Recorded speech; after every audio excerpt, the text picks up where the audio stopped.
ইইউর বিভিন্ন দেশ থেকে বাংলা ভাষাভাষী সহ অন্যান্য দেশের অনেক মানুষ ইংল্যান্ডে এসেছেন ব্রেক্সিট পূর্ববর্তী এবং ব্রেক্সিটের সময় এবং ব্রেক্সিটের পরবর্তী সময়ও।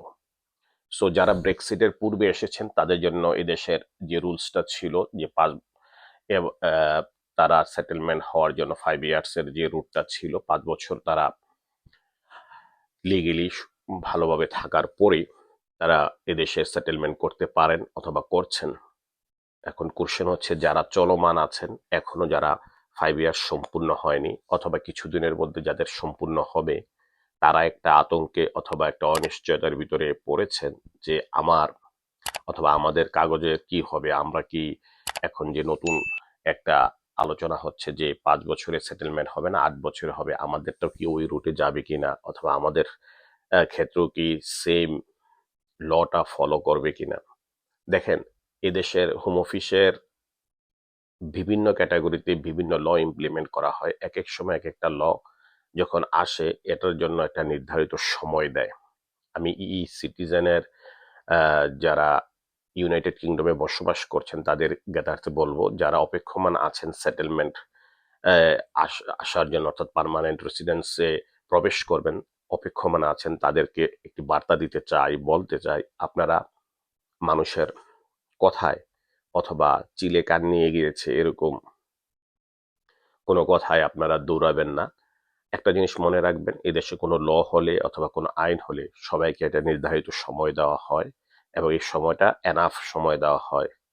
তবে আপনারা যারা ইইউ সিটিজেন এদেশে এসেছেন ব্রেক্সিটের রুলসে এবং এখানে ওই রুলসের আলোকে সেটেলমেন্টের জন্য অপেক্ষমান আছেন, আপনারা 5 ইয়ার্সের রুট কমপ্লিট করার পর আপনারা এদেশে পিআর পাবেন। আপনাদের ক্ষেত্রে কিন্তু এই কথাটা কোথাও হোম অফিসের পক্ষ থেকে কোথাও একটিবারের জন্য বলা হয়নি। এখন যে কথা বলা হয়েছে, হ্যাঁ, যে আলোচনা আছে অথবা আলোচনা হচ্ছে সেটা হচ্ছে যারা এদেশে ওয়ার্ক পারমিটে 5 ইয়ার্স থেকে সেটেলমেন্ট নিত, বিভিন্ন দেশ থেকে এসেছেন, এসে এদেশে ওয়ার্ক পারমিট পেয়েছেন, পাওয়ার পরে তাদের ক্ষেত্রে ওই রুলসটা বলা হচ্ছে 5 বছর থেকে 8 বছর করা হবে। কিন্তু আমাদের প্রিয় ভাই বোনেরা এবং একটি বিশাল সংখ্যক জনগোষ্ঠী যারা ইউরোপের বিভিন্ন দেশে সিটিজেনশিপ ছিল তারা ব্রেক্সিট পূর্ববর্তী সময়ে এসেছেন, এসে এখানে সেটেলমেন্টের জন্য আবেদন করেছেন, আপনারা এখনো 5 ইয়ার্স পূর্ণ হয়নি, তাদেরকে আমি দ্ব্যর্থহীন কণ্ঠে বলছি, একদম ক্লিয়ার একটি কথা বলছি, আপনারা একটু ভয় পাবেন না, আপনারা একটুও অনিশ্চয়তার ভিতরে থাকবেন না। ইউর সিটিজেনদের যে লটা ব্রেক্সিট পূর্ববর্তী সময়ে হয়েছে এটা অত্যন্ত একটা কঠিন ল, এটা বললেই চেঞ্জ করা ফেলবে এমনটা কিন্তু না। হোম অফিস ইউকে এখন পর্যন্ত এই বিষয়ে বিন্দুমাত্র কোনো আলোচনা করেনি। তো যে বিষয়টা আলোচনা করেনি সেটাকে নিয়ে আপনারা নার্ভাস অথবা আপনারা অনিশ্চয়তায় না ভুগে বরঞ্চ কনফিডেন্টলি যে যেখানে স্ট্যাটাসে আছেন, মানে অর্থাৎ আপনাদের যে স্ট্যাটাসে আছেন আপনারা আপনাদের কাজকর্ম অথবা স্বাভাবিক জীবনযাপনটা নর্মাল করেন। আপনারা অনেকেই আমাকে আমার পূর্ববর্তী একটি ভিডিওতে ইনবক্স করেছেন, অনেক কমেন্টস করেছেন যে ভাইয়া ইইউ সিটিজেনদের কি হবে। কথা একদম পানির মতো সহজ, ঘুরিয়ে পেঁচে বলার কিছু নেই। ইইউ সিটিজেনদের ব্যাপারে সরকার এখন পর্যন্ত কোনো ধরনের চেঞ্জিং আনে নাই এবং এটা আনার সম্ভাবনা অত্যন্ত কম এবং সম্ভাবনা নাই বললেই চলে।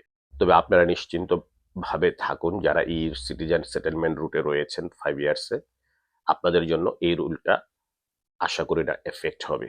যদি ভবিষ্যতে কোনো ধরনের চেঞ্জ আসে অথবা আসার সম্ভাবনা হয়, এরকম কোনো কিছু হয়, এটার আপনারা অ্যাডভান্স ভিডিও আমার চ্যানেলে দেখবেন। চ্যানেলটি সাবস্ক্রাইব করে পাশে থাকুন। কথা হবে নতুন কোনো ভিডিওতে। ততক্ষণ পর্যন্ত সবার জন্য নিরন্তর ভালোবাসা। আল্লাহ হাফিজ।